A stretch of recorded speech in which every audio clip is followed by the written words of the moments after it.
Good day, good day. I'm Jay, and this is Homeschool Your Kids podcast. I am here again with another beautiful guest. Jessica, introduce yourself. Hi, my name is Jessica. I am the founder of the Mindfull Mentor, and it's my business that I started where I teach homeschool math classes for grades 3 through 8, both in person and online. And I started the Mindfull Mentor because I was a middle and high school math teacher for like 10 years, and teaching has always been my dream since I was a little kid. And I was so excited to get to be a teacher, and I got into the classroom and loved it for a while until I started to notice all of the things that I was seeing were wrong with the education system and the ways that they just were not helping kids and were actually hurting them a lot more than helping. And I just could not let myself be a part of that system anymore. And because I love teaching, and the whole reason is I wanted to help kids. And so I just felt so awful being a part of this system that was making them feel so awful, and that wasn't really helping them learn. And so after 10 years of that, I was like, I can't do this anymore, but I still really want to teach. So I got out of the classroom, started my own classes, started writing my own lessons and curriculum and everything. And now I teach my group classes, but then I also do some private math tutoring as well for homeschool students and public school students. So yeah, I'm still getting to teach math like I want to, but just in a way that makes me happy and that I can see helps students more than being in the classroom did. Yes, ma'am. You said a mouthful. You said a Yeah, sorry. mouthful. No, you right on time. I love it. And that's why I was looking forward to this conversation. I told you because your presentation at the expo was Mm. everything. Like, oh my God. I was like, hey, yeah, yeah, yeah. You heard it, like you even had parents, yes.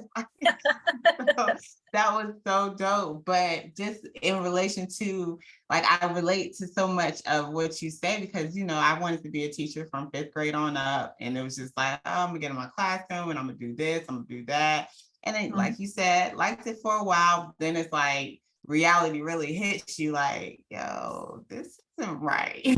Like, Right. this isn't like what I thought it would. Like, you see the overall effect of, and then you did the middle and high school. I did middle and high school. So it's Mhm. just, I feel everything you're saying, and I really, really love, I love, I loved your presentation. I loved your presentation, but Thank I you. also love the resource that you created. Because me, Mhm. being a former English teacher, math is not Mhm. my forte, and I always joke that me and the girls probably got maybe another year or two before it's like, y'all might have to outsource, okay? Because y'all not gonna Right. go too far messing around with me.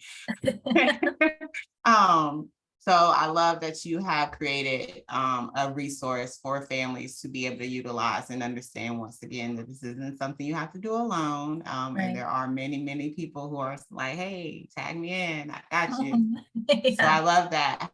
Why mindful mentor? Because mindfulness is the thing for me. I like the name and everything. Why mindful mentor? Well, it's not as good of a story as I wish it was.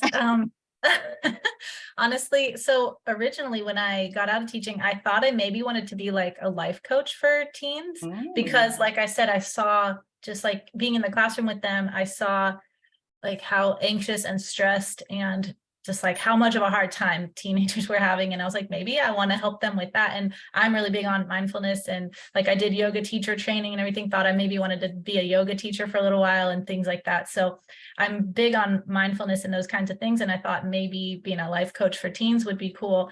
And so I started, doing some training and thinking I was going to go that direction. And that's when I picked the name Mindful Mentor.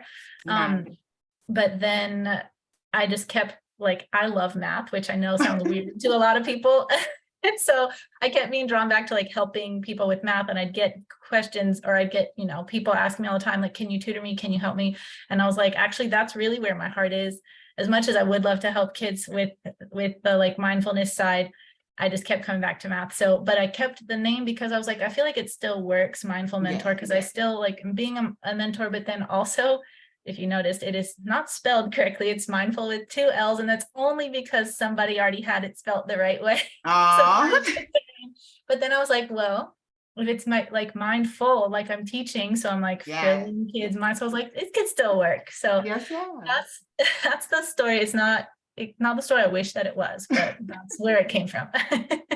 No, no, and that's awesome though, because I love the inspiration behind it, because I Mhm. also witnessed a lot of kids who Mhm. definitely needed some coaching, not Yeah, just teaching as far as subjects and academics go. We right. come across a lot of kids who are like, no, you need to talk through this, or you need somebody to Mhm. push you. Like I'm sending out encouraging words this morning to one of my nephews who's going through a tough period. It's just Mhm. a lot of people don't know how to get to that place of believing in themselves. And I feel like a Mhm. lot of that comes with the school system because of all of the Mhm. labels and disabilities that are placed on kids at such a young age. It just gets set in stone, that that's Right. where they're at. Like, it's like, oh, because I don't learn this way, something's wrong with me. And it's like, it's Right. not even about that, because you can learn. It's just we have to get you, like, reach you where you're at, and school Right. doesn't allow for that. And so that's, yeah, Mhm. I felt a lot of my students needed a coach too. Definitely a coach. So I can see where you went with that. Um, Uh-huh. how long have you been doing the mindful mentoring? So I left the classroom June of 2021. Oh, And then that's pretty much when I started. I didn't start my homeschool classes, like my group classes, until I think it was like November or December of 2021, I think. Yeah. So like when I left the classroom in June, I thought I was just going to do like private math tutoring. And so that's what I started doing for a few months. And then we moved in that summer, and then I met my neighbor in our new neighborhood who was homeschooling her 4 kids, and she was like, you know what a lot of homeschool parents need help with is math. She's like, you should help them. And that's when I was like, oh, I never thought about like getting into the homeschool space. Really, I figured I would just tutor like public school students like after they were done with school. But then all of my students were like in the evening, and that's my husband would be at work all day and I'd be home by myself. And then as soon as he'd get home, that's when I'd start with my students. And so our schedules were like opposite. And she was like, if you help out homeschool students, you could do that during the day and then be done when your husband's done, and then you guys can have time. And I was like, oh my gosh, that's perfect. And so, and then I was like, well, maybe I'll start some group classes if there's like a big enough community nearby, which she was like, there is definitely a big enough homeschool community around here. nice. So she was the one who like gave me that idea and kind of pushed me in that direction and helped me get introduced to different co-ops and groups and stuff around here. And so yeah, now I think what's been probably close to 2 years, I guess, that I've been doing, like a year and a half that I've been doing the classes, and it's been awesome. That's awesome. And look how things just align, like, because Mhm. it takes a lot stepping out of the classroom. What got you out? Because what got you out? How did that exit happen? Well, I think I got super lucky. So my husband and I were both teachers in San Diego, and both of us were feeling the same way of just like, I don't want to be a part of this anymore, but we still wanted to teach, but just couldn't be in the system. So both of us were like looking for whatever jobs we could find. We literally were applying to anything in any state. And so, Mm, and we were just like, get us out, please. Especially because that was summer of 2021 that we did that. And that was, after the year of COVID, just that kind of was like last straw. Both of us were already starting to get a little, unhappy with the system. And then that just made it very obvious that the system was very broken. And so we were like, no, let's go. And so both of us were applying to stuff. He ended up getting a job at a university here in North Carolina, and mm, but not as like a professor. So he's their makerspace manager, which is awesome for him because he still gets to work with students and because he taught robotics in high mm. school before, and so he loves teaching robotics and working with kids. But same with me, he's like, I don't want to be in the public school system, but I want to still get to do that. So now he gets to work with college age students in the makerspace and doing projects and all the stuff he loves, but he's not like a teacher and with all the reasons we wanted to get out of teaching. And so that's what brought us here to North Carolina. And then, I mean, the difference from San Diego to North Carolina, at least cost of living wise, is the only way that I was able to like not have to go back into the classroom, and I was able to start my own company. Like if we'd stayed in San Diego, I don't think we could have afforded for me to not also be in the classroom. or something like that. And so that move is what gave me the opportunity to have a chance to actually not go back in and start my own company. And then it's grown from there. So that one move is what made the whole thing possible, I would say. Nice.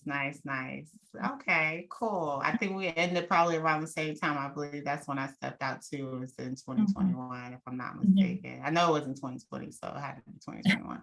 But Yeah. it was a hard little like, like, it's like you want to help everyone there. You really do. And I see those kids like they're my babies and everything. So it's just like it's hard when your heart is there. It really, really Right. is. Definitely. So let's jump right into some of what you talked about at the expo. What are some of the issues you see within the classroom or within the public school system in general? Yeah. Well, a lot of the like individual issues that I do see in the public school system have to do with class size. Like class size is the thing that causes so many of the other issues.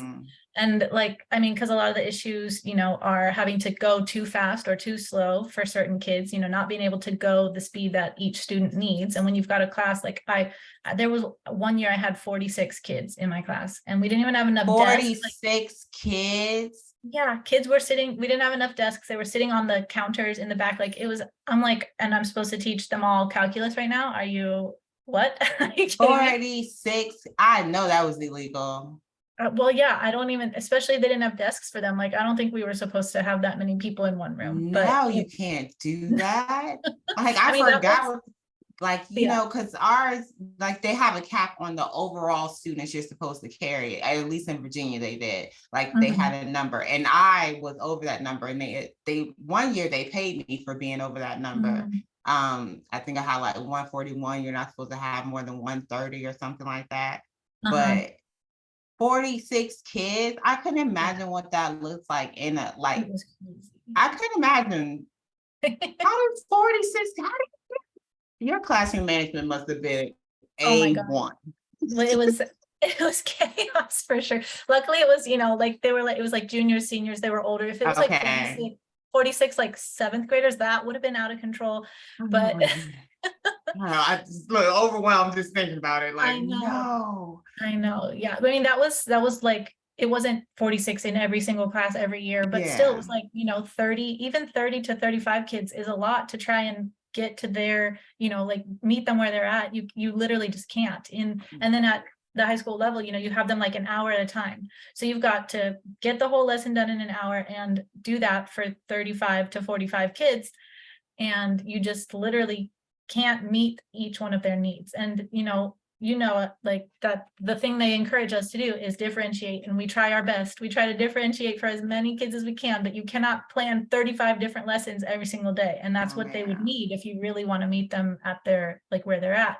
And so like that is one of the problems I see is like having to make kids either go faster than they are prepared to, or you're going slower than some of the kids. Like they're like, okay, I get it, let's move on. And you're like, sorry, I have to slow it down a little. Stay here. And they're like, I want to learn more. And you're like, nope, you can't. Read a book or something. Okay. Or like, here's some more problems for you to do, like that's like the most you can really do. And they're just like, okay, now this is busy work. Thank you. Yeah. And so like they hate learning now because you're making them wait. And then the other kids who are like, you're going too fast, they hate learning too, because they're like, now this is just confusing. So just that, like not being able to go at everyone's speed and meet them where they're at is a huge issue, and it makes them just hate learning. And I mean, like I said, that's mostly caused by class size. You can't go the speed you need to go for everyone when there's 35 kids. And so like in my classes I teach now, I cap it at 10, and we've only had 10 in like 1 or 2 of the classes. So majority of the time it's like 5 or 6. And I'm like, that size is so nice. You can stop and make sure everyone's where they're at. You can answer questions. Like when you're in a class of 40 kids and you have a question, you might not even want to raise your hand, because now everyone's gonna say, and that's less pressure. Like, as far as the students go, they don't, they're less embarrassed or less like, like concerned about the peers, because there's only about 4 other ones compared to 30 other eyes looking at you like, oh, you don't know that? Yeah, You know, that's a lot. exactly, 100%. So that is one of the big things, is the not being able to meet every kid because there's too many kids in each class. Another issue that drove me nuts was the amount of testing in public school. Whether it's the testing that the school district is requiring you to do, or just the fact that like you're supposed to give them at least a test at the end of every unit. And a lot of times you're supposed to give them 1 or 2 quizzes in the middle of every unit to make sure. And it's just because the school needs data and they need to be able to see. That's like the only reason that they make you give tests. And the tests are supposed to be like showing what the students know, but so much of the time it is not an accurate representation of what they know, because they were stressed and studying for 3 tests last night and they had to stay up all night, and so now they're dead tired and they came in to take it and they would have done fine if they had gotten a good night's sleep and everything, but because Or they're maybe just had that one test as opposed to 3 to other 3. ones, yeah. Yeah, or like, and I think I mentioned at the expo, like I had kids where they would like bomb a test, and then the next day, if I had just like sat next to them and been like, can you show me how to do this problem? They would be able to do it just fine. And I'm like, so clearly you do know it. This test is not showing how well you know it. Or, I mean, like I said, I still work with public school students and I talk to them and, they'll tell me, like, I meet most of my students that I tutor, I meet with once a week, and they'll be like, oh, I have a test we have to study for. And I'm like, didn't you just have one last week? They're like, yeah, we have another one. I'm just like, why do you have so many tests? And so they're just constantly studying. And then a lot of times when they're studying, they're not actually studying to learn the material. They're studying to get the points on the test tomorrow, and then they're going to forget it. And Yeah, so that was that one. yeah, a lot. I mean, well, when you're learning 7 subjects at a time, and then you've got a million tests, you're like, I don't have time to try and understand all this. I just barely have time to know it, put it on a paper and move on. And so either kids are like studying their butts off and trying really hard, and their grades are not actually accurately showing what they know, or they're not really trying hard, they're barely putting it down and not really learning it. So either way, tests aren't really showing what they know. All it's doing is stressing kids out, taking so much of their time, giving them anxiety. And then if they don't get the score that they wanted, it's hurting their self-esteem. Now they're like, well, I guess I'm dumb. I studied all night. That didn't help. Like, I still got a D. So why am I going to keep trying?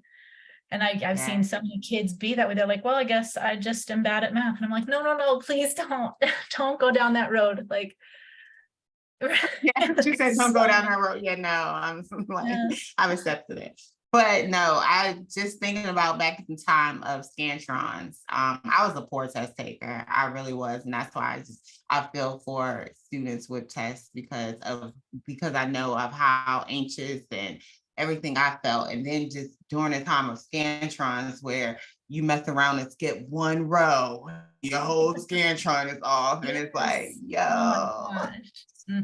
It's not wild. Yes, it's not. But even with it took me forever to pass. No, I won't say forever. That's exaggeration. But it definitely took me, I think, at least 3 times to pass the Praxis 2, which was centered on my focus, which was English, that I had spent all that time in college learning about all these novels and things that is like, why do I have to know this part? But I guess I need to memorize these American novel, like things of that nature. But it's just like I did poorly on that. Like I've never been a strong test taker unless it was an essay, unless it was something I had to write out and say, like prove my point that way. I can do that. But I felt for the students, especially AP students who are, taking the college credit classes, very overwhelmed already from the pressures. Yes, so overwhelmed from the pressures in general of keeping up with the workload in the class itself, and then to, like you said, have 3 and 4 tests in one day.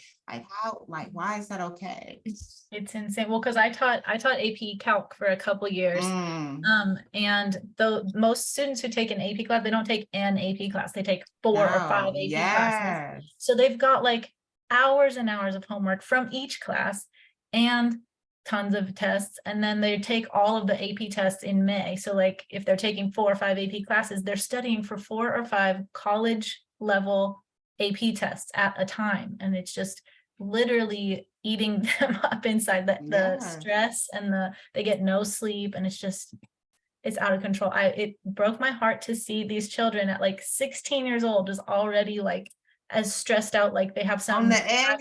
corporate job. Yeah. I tell you, they come in there with their coffee and stuff, looking Yes. all like Are they you don't. okay? Yeah, it's like, yo, what's going on? You look like you working a 9 to 5. You stressed, bent out of shape, like just with your Starbucks on the desk, looking like, yo, Well, and then eyes if they barely try open.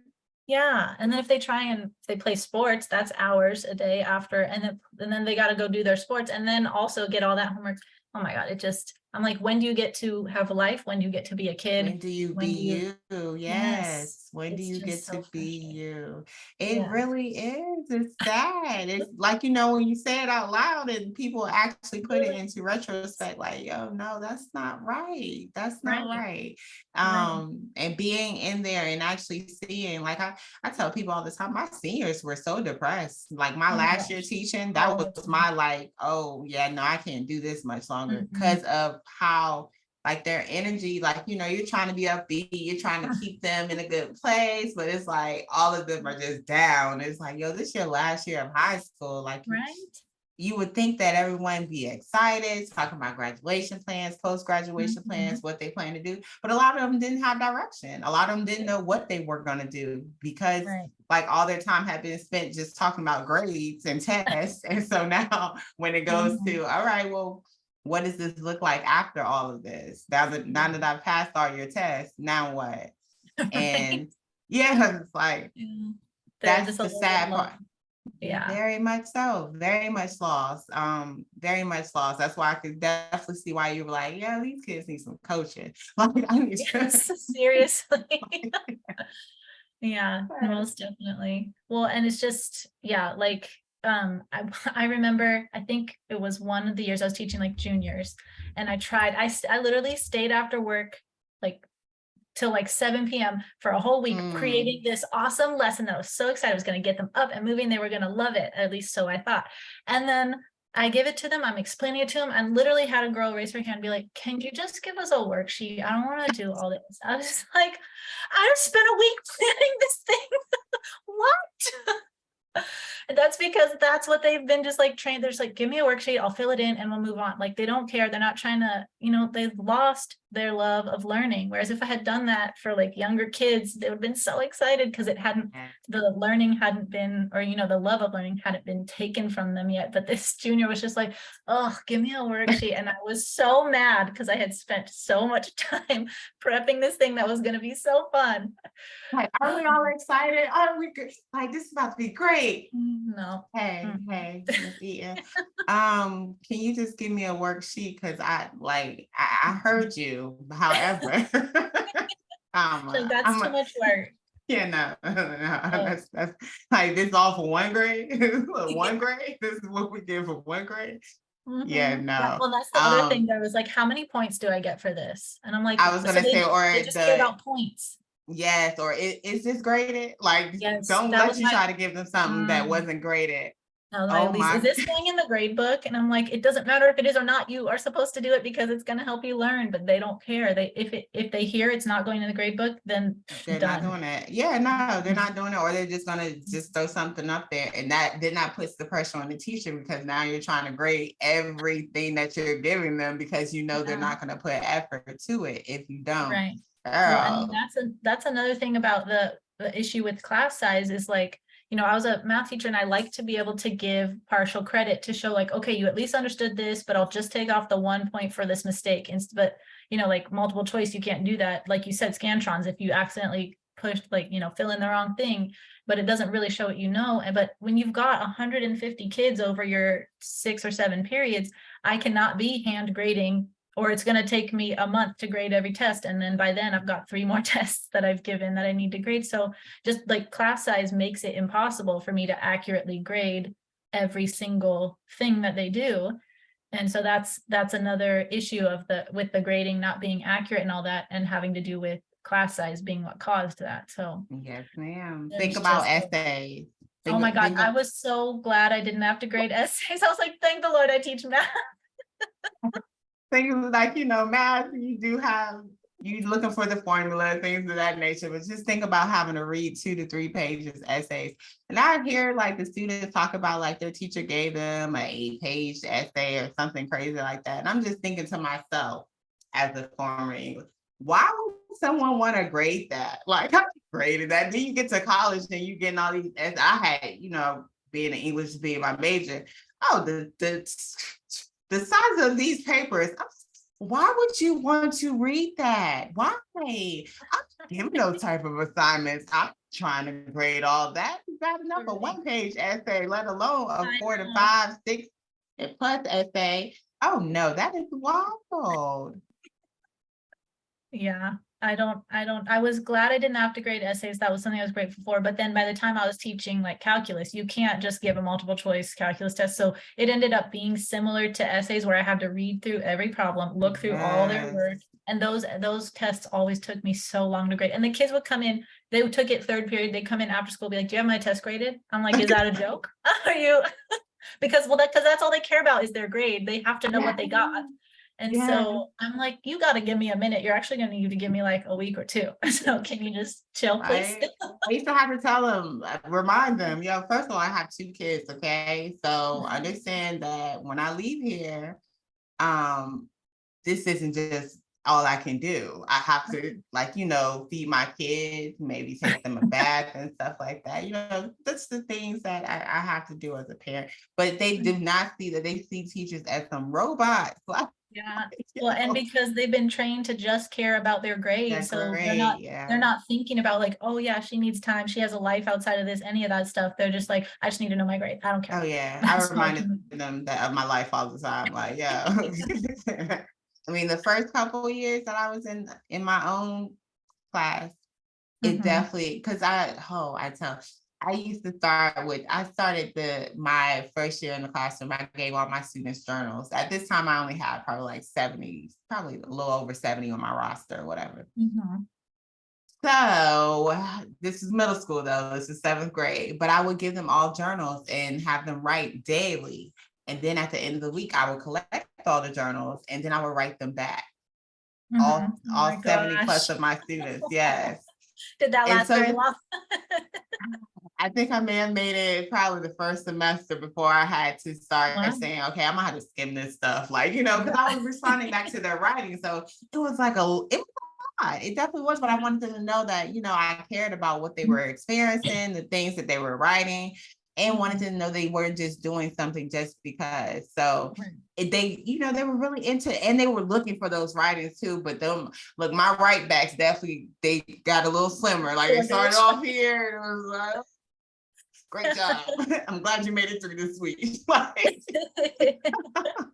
Me but too. like that's the thing. If you had smaller classes, you could Yes. have the opportunity to write back to all of them. And it's just another reason that class size is such a huge thing, but it's like impossible for the system to fix. That seems like that's the thing that needs the most fixing, and it's the hardest thing for them to fix. Because especially with the Yeah. number of teachers that are leaving, class sizes, I'm sure, are even crazier now because they just don't, since they don't have enough teachers, they're just like, well, I guess we have to spread out all the kids we have over the teachers we have. And so they probably just have Yes.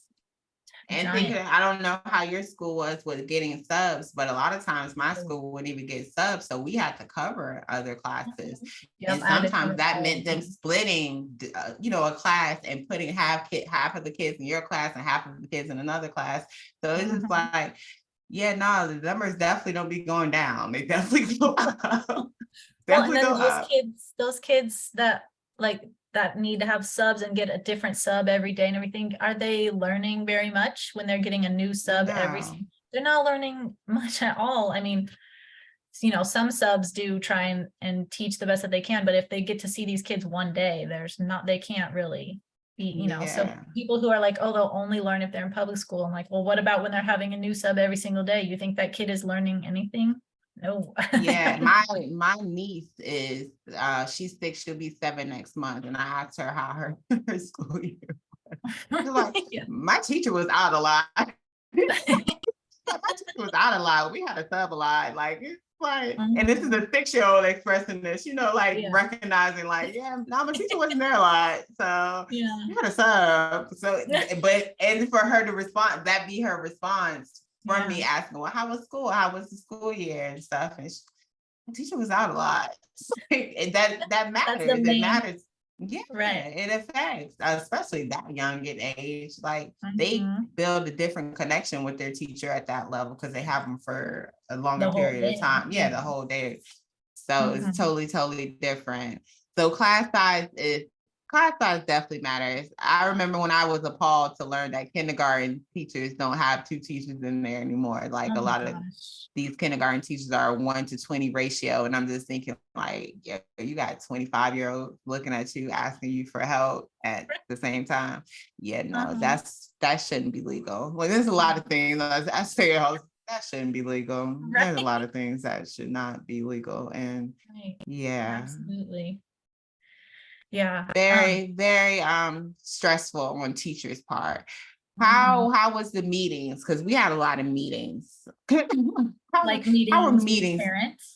No, not even with parents, with faculty and staff meetings. We had data meetings, we had Oh my weekly gosh. team meetings, we had department meetings, Mhm. all those meetings. How Yeah. was that in your like teaching in Cali? Because look, that's all the way on the other side of the coast that I was on. So Right. Yeah. We is had there a lot of pressures? Yeah, most definitely. And a lot of it is, like you said, data driven. And that's why they make us do all these tests and everything. And then they'll look at data and use that to determine how well someone is doing, like how well a teacher is doing or whatever. And like we said, there's so many ways that these tests aren't actually showing what kids are knowing. So if you're basing how a teacher is doing off of kids' test scores and they're over here stressed out, not doing well because they get test anxiety or because they were up all night or whatever, how is that supposed to be a good indicator of how well you're doing as a teacher? Which, I mean, I get that they need something to look at, but I just feel like the test scores are not what it should be that they are looking at. And so, yeah, we'd have meetings all the time of like, oh, this score went down, or we need to do better here. Or this grade isn't doing so well. This teacher isn't doing so well, whatever. And I, I just can't believe that that's what we're judged on. No, And you're absolutely right, especially when it comes to the just looking at data in general. And people are really big on data statistics, all that good stuff. And I'd be like, I wouldn't like put too much energy into that stuff, only because I was responsible for doing data at one point and I know what I did. So wouldn't necessarily like, really treat that as concrete anything. But also, like you said, there's so many factors that go into a test or factors that go into a student's performance on a test that Mhm. that should not count for anything. Like these kids aren't where they're supposed to be when they get to you in general. And then the Right. fact that we're just testing them all the same way, regardless of however they receive information, it's Mhm. not right. Yeah. Well, and I mean, grading is a lot of times subjective anyways, like Very by teacher. subjective. So even in the same, and I mean, you would think math maybe isn't because you get the right or wrong answer, but like if like some teachers grade with partial credit and maybe this teacher is a little more lenient and they're like, oh, I'll give you more points for this. And this teacher's like, no, you got it wrong, you got it wrong. And so you could Yes. have the same test graded by two different teachers and get completely different grades. And so I'm like, that data is skewed. That data is not accurate. Very much so. Same thing with Mhm. writing, like very, Mhm. very Oh, yeah. subjective, very much.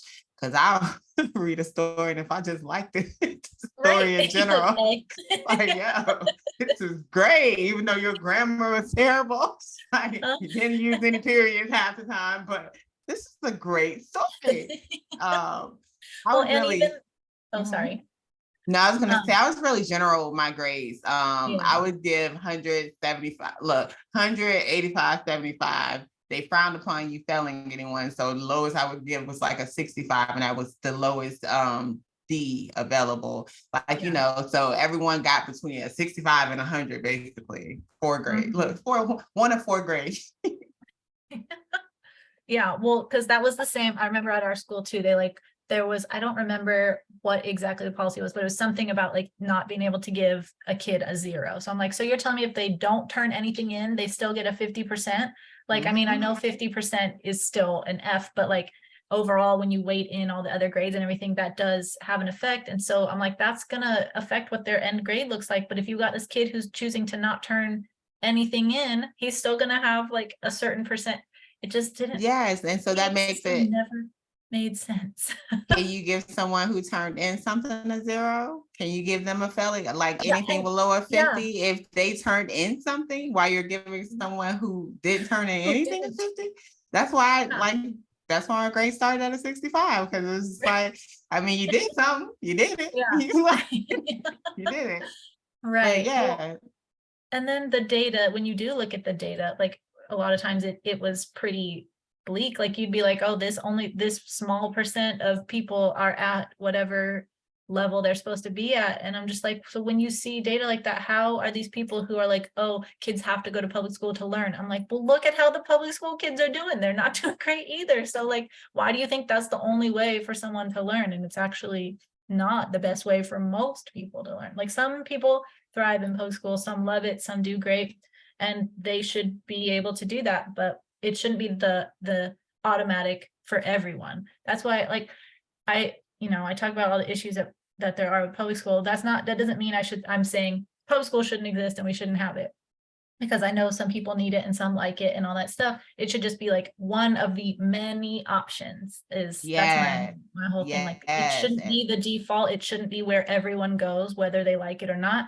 It should be one of many. If you want to homeschool, do it. If you want to do like a hybrid thing where they go a few days and are home, that should be an option. There should just be options for everyone to do what fits best for them, because public school Yeah. doesn't fit best for most. It does for some, but not most. Most, yes. Yeah. And that's how that's homeschool your kids. Like I'm very big on choices, very, very Mhm, much so. And I want parents to know you have a choice. It doesn't have to mhm. be, oh, well, my child is 4 or 5 and it's time for them. Like when I think Yeah, of school, I automatically think, oh, I gotta enroll them in the public school. I want right. to help change that narrative where parents are getting to the point where it's like, oh, shucks, it's time for them to technically be in school because of state laws, whatever the case may be. But let us look at our school choice, because we have Options. choices and yes, Yeah. the options.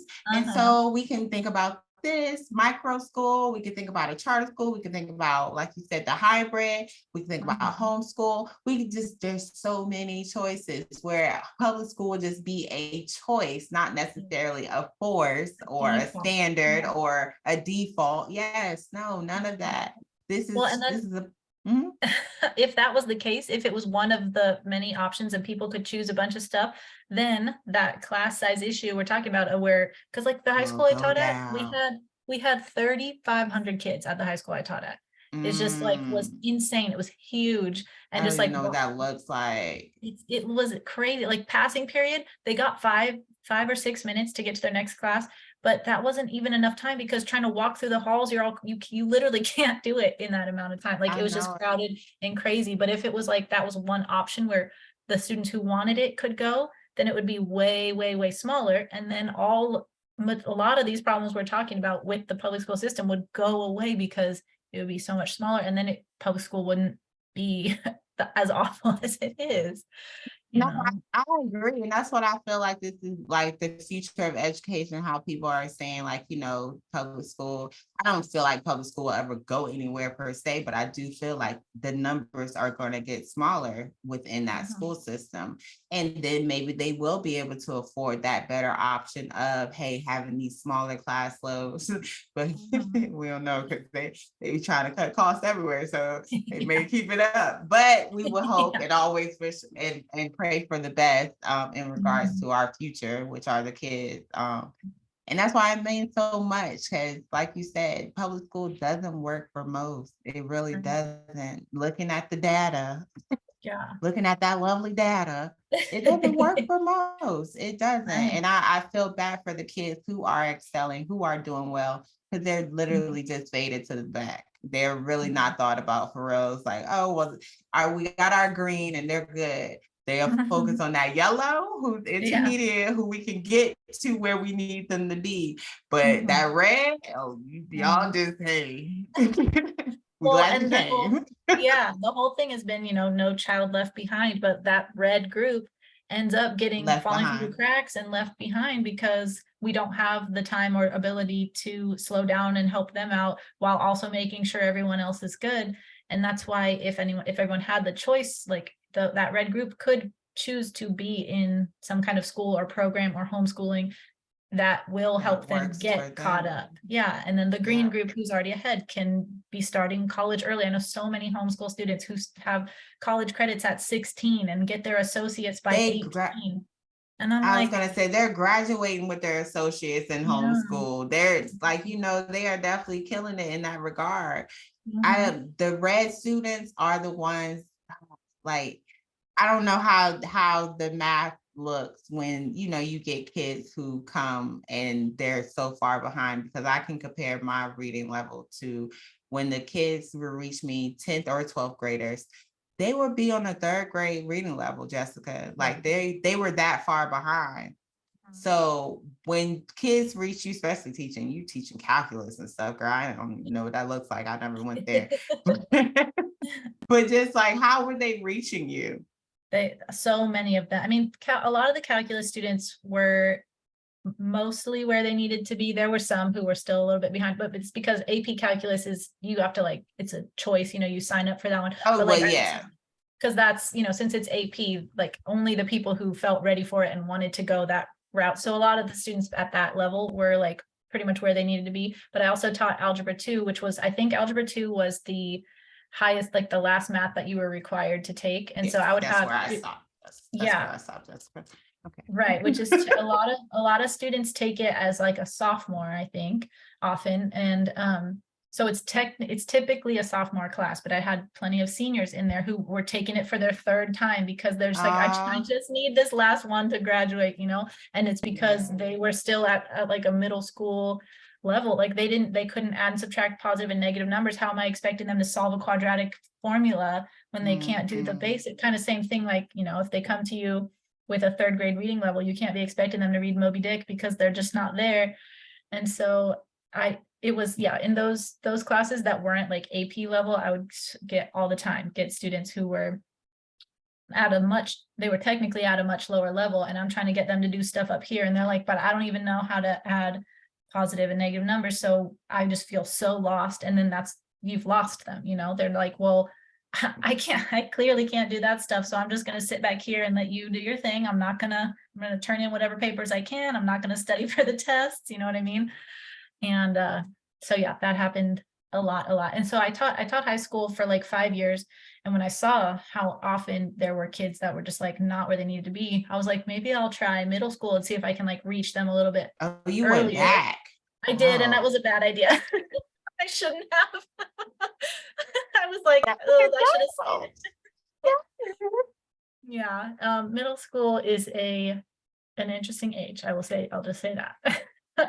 Oh um, my gosh, well, yes. because that was my whole thing though. I was like, maybe if I get them at like 7th grade, I can help them learn the stuff they need and they'll be more prepared for high school. But I got to my 7th graders who would still be at like a 3rd grade level. I'm like, dang it. So I have to start from the beginning.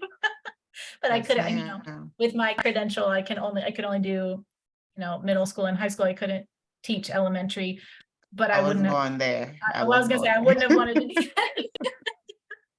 Originally, when I was a kid, I thought I wanted to teach elementary school because I like working with younger students. But then it was when I was in like high school and realized how much I like math. That's when I was like, ooh, I'm just going to teach math. Math. And after being a math teacher, I'm like, I don't know how elementary school teachers do that. Like how I had to plan my 1 hour lesson. I don't know how they plan 6, 7 hours of every subject every day. I don't know how Yeah. they do it. I always take my hat off to elementary school teachers. I will always say like they're the little angels that floated down and was like, hey, I'll do it. Don't worry, I got it. Let me go in here. Little Mary Poppins and whatnot. Because Yeah.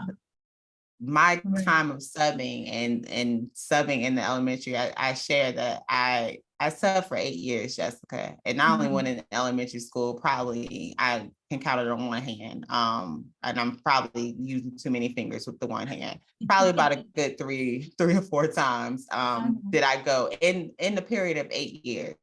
Yeah. Because each time I left traumatized. It's just like, Yep. oh my gosh, why am I here? Like, this is wild. Yeah. Like, It's these kids are very crazy. needy.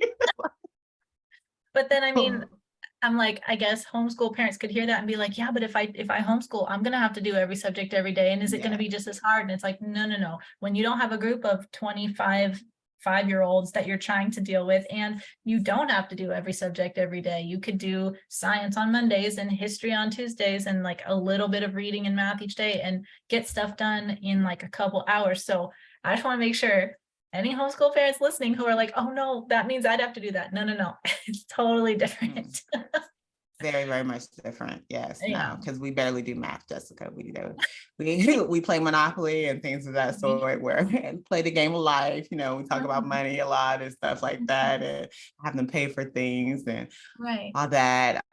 They do ask for math problems when we're driving in the car. We Nice. have That's cool. started doing I'll have them count by multiples, by 2, 3, 5, 10, things of that nature. So we do some. We do something. Right. Well, but that's However, the thing, like that's all they really need at that point. They don't need to be doing hours and hours every single day. They just need a little bit here and there, especially at the younger ages. And that's another issue I would say with the public school system is like the reason it is a 7-hour day in public school is because of just like how many kids there are. You can't really be as flexible and like, oh, go do this, go do that for a little while when you've got that many kids. When there's, especially like I was saying at my high school, then there's 3,500 kids. You need a lot of structure and like do this and this and this and walk this place at this time. Like it can't just be kind of free and creative. But when it's homeschool and it's just you and your 1 to 4 kids or whatever, you have the flexibility. It doesn't have to be quite so scheduled out and everything. And so that's another issue, that the amount of children makes it impossible to do a lot of stuff. No, you're absolutely correct. And that's what parents got to think on that regard, because school itself is filled with a lot of fluffers. Like like you said, it's a lot of time that's spent that your child's not learning anything. Like they're probably not. I mean, they probably may be learning something from their peers, but academically, they're not learning for 7 hours. Of course not. We know what that looks like in a classroom. You have an hour. I had an hour and 15 with my students, and probably of the hour and 15, and that's the thing too, Jessica. Every faculty meeting, it seemed like they was telling us to teach them less and less. Like your lecture time needs to be no more than 15 minutes. Like the rest should be, it's like everything else should be. It's like, okay, well, I'm gonna talk to them for about 5 then. Let me just wrap it up. But that's the attention span too of this generation that's coming up is real. Okay, get to the point, because you've lost me, and I'm looking at my phone underneath this desk right now because oh my I'm God, not the worst. Those phones. Yes, drove me nuts. Well, that's the other thing too, like talking about if you're with them for an hour or an hour and 15 and they're not, the lesson isn't a full hour and 15 minutes long.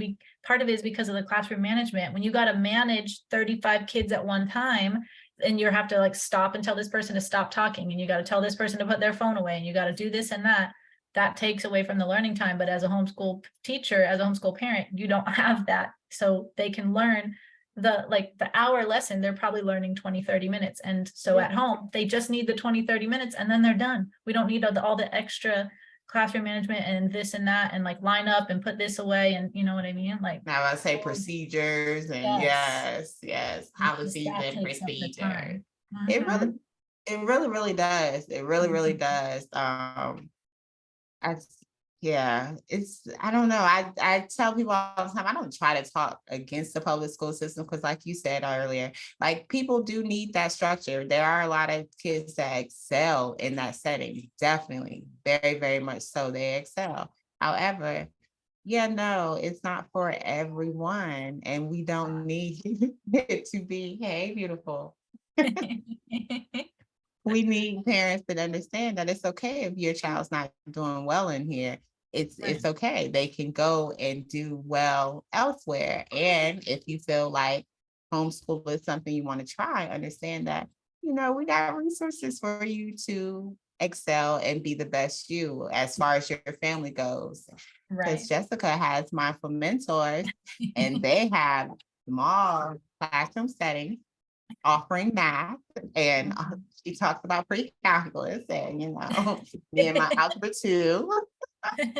I told you I would definitely be hitting you up when the girls get of that age of they need Perfect. to excel at some things, because I'm not doing that. I'm not.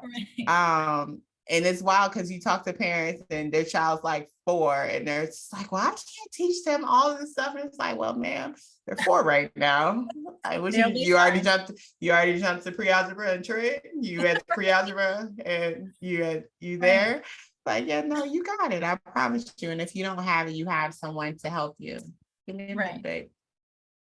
Yeah. Well, and that's the thing. I think a lot of the parents who, a lot of parents assume public school is the only way to go because they feel like I can't teach all the things I need to teach. Or a lot of them are like, I talk to a lot of parents who are like, I want to homeschool so bad, but both of us have to work full time. We can't afford one income. And it's because in their head, school has to happen 8 to 3. And if they can't be home 8 to 3, Yes. but I'm like, well, you can work and then homeschooling before or after work or on the weekends or whatever. Like, and it doesn't have to be 5 days a week, 7 hours a day. You can do a little bit here and there. And I promise you, they're still going to learn all the stuff they need to learn. So like it can be worked around. It's just our society has burned into our brains that school has to be Monday through Friday, 8 to 3, and we can't change up the time at all. And so then parents are like, oh, well, I guess I have to send them to public school because I'm at work at that time. It's like, no, you can homeschool them anytime, anywhere. It doesn't have to be at a desk. It could be on the road, like you said, in the car, learning as you're driving somewhere. You could take them to classes and have someone teach them this subject here. Like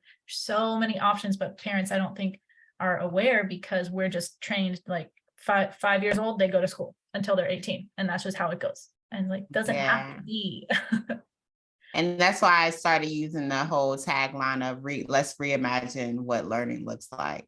Yes. Because it does take some deschooling on parents' Mhm. behalf and students too, especially when you're removing your child from a structure that they've gotten used to also. So they'll have Mhm. questions too. Mine are just fine. Look, my Kennedy That's was what I think she did kindergarten first, of course, preschool, whatever, but she's adjusted just fine to our way of learning, and it's definitely uh-huh. very, very freestyle. We are That's the good. poster children for, yeah, we just be doing things over here. Definitely no schedule, definitely no format. I tell parents quick, I don't do curriculums, I don't do lesson plans. I didn't do lesson plans when I was in the classroom. I definitely wasn't going to do them when I got home. So yeah, no. Right. But deschooling is necessary because that, like you said, Right. it is edge, it's programmed. That is your way of thinking, Mhm. like, no, school needs to happen for this amount of hours. And that's why one of the first things, I can't teach my child for 7 hours out the day. I will hope that you You don't have wouldn't. Like, to. yeah, like, I mean, you're Please teaching don't. them all. Yes, you're teaching your kids all day, every day, anyways. Like, that's Right. something else parents have to understand and really wholeheartedly grasp, that everything that y'all are doing is a lesson, is learning Mhm. in some facet. They are learning because they're asking Right. questions continuously. You're modeling for them continuously. Like it's going in, it's Yeah, it's regardless. getting in there.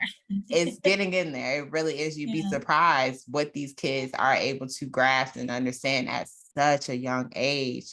And Mhm. it's just open. And that's why I say we just have to reimagine what it looks like, what learning Yes. actually looks like, because it's not a complete a worksheet, read this Right. textbook, turn in this assignment. It doesn't have to be grade associated.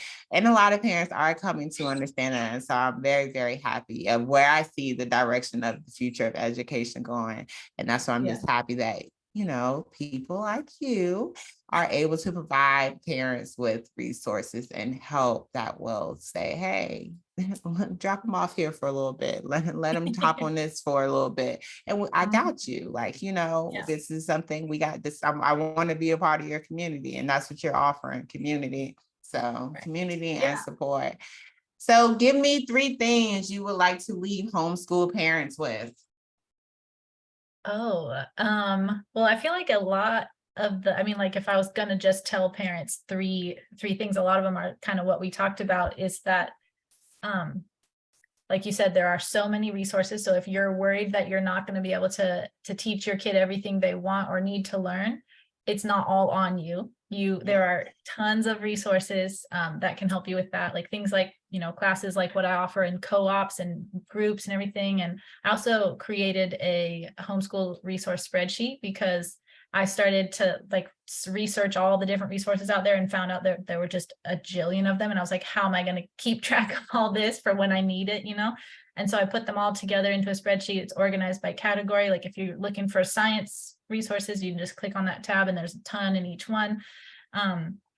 And so, I mean, I don't know if there's a way I could post a link to that for homeschool parents or anything, but yeah, one thing would for sure be that there are so many resources to help you with every question you could possibly have or everything you would possibly want to teach about homeschooling. A second would be like we were just talking about, that your schedule does not have to look like school, that it probably is better if it does not look like school, like don't try and say 8 a.m. we're going to do math and 9 a.m. we're going to do science. And like you said, you don't really use much of a schedule. And I bet that actually helps a lot. The kids are able to learn what and when and how and where they want to. So yeah, like you said, deschooling and parents just realizing that school doesn't have to look like public school. Learning happens all the time in whatever way they need. Let's see, that was 2 of them. What's the third one? I don't know. I'm having a hard time thinking of a third one. I guess also kind of like what we were talking about before, that you like working parents are also able to homeschool, and that it doesn't have to, it's not only for people who can afford to be on one income or people who are super rich and can buy all the tutors and the classes and the curriculum. It doesn't have to be that way. I know plenty of families who are doing it on one income, or where a parent is working part-time and then homeschooling the other part of the time, or they're both working full-time and they make their schedules work around it. Like it is totally possible for anyone who wants to homeschool to be able to do it. It doesn't have to cost $1 million. There's lots of free resources too. So I guess that would be the third one, is that it's not only for this one group of people who can afford to do it. It's for everybody. Yeah, single mother over here, and we don't have a lot of money at all. Like not even like a percentage of a lot of money. Not even. So yeah, thank you for that. Thank you. And that's why I definitely like to be that representation. Not like to be, I don't want to be a single mother forever. I do want someone to join this journey. However, I want people to understand that yes, you can do it with the one small income. It is about assessing wants versus needs and being a minimalist and things of that nature, but it's doable. It really, really is doable. And your spreadsheet, I would love if you could email me, and I feel like it's on your website too, it's accessible. Yeah. But I will definitely put it when I put up your bio and your information, I can put it in that portion too. Okay. Awesome. So I love that you have created something like that too. I will venture on that myself to update my app with some more resources and whatnot. I will definitely use that. But I have your resource available on the app under math awesome. curriculum assessments. But I need to add you to another section too, my little get help section. Okay. And I'll work on it.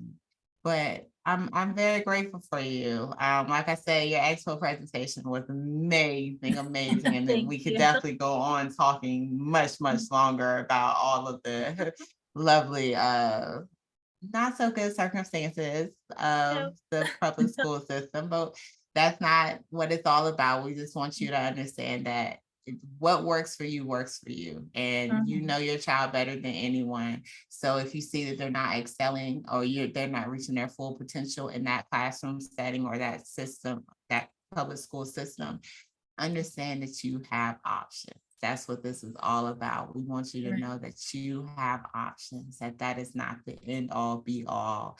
Like this is the way to success. No. Right.